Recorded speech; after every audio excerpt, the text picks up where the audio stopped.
लगातार सुर्खियों में रहने वाले स्वामी प्रसाद मौर्य ने एक बार फिर से हिंदू धर्म पर सवाल उठाया है। स्वामी प्रसाद मौर्य ने एक जनसभा को संबोधित करते हुए हिंदू धर्म को धोखा बताया है।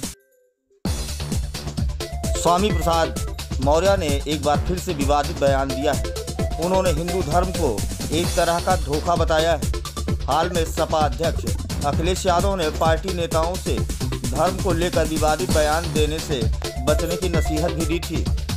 सपा अध्यक्ष अखिलेश यादव ने हाल ही में पार्टी नेताओं को विवादित बयान देने से बचने की जो नसीहत दी थी, वो उनके जो नेता हैं वो मानने से इनकार कर रहे हैं।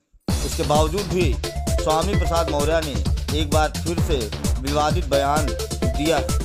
स्वामी प्रसाद मौर्य जंतर मंतर पर एक कार्यक्रम में शामिल हुए थे, जहां उन्होंने हिंदू धर्म को एक धोखा बता दिया, जिसके बाद विवाद तेज हो गया।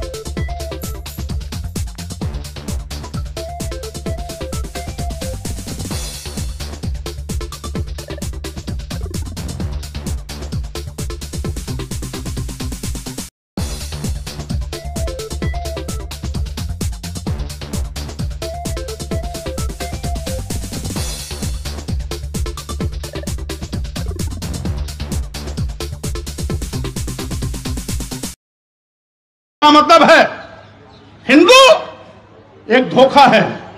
और वैसे भी 1995 में माननीय सर्वोच्च न्यायालय ने अपने आदेश में कहा था, हिंदू कोई धर्म नहीं, ये लोगों के जीवन जीने की एक शैली है।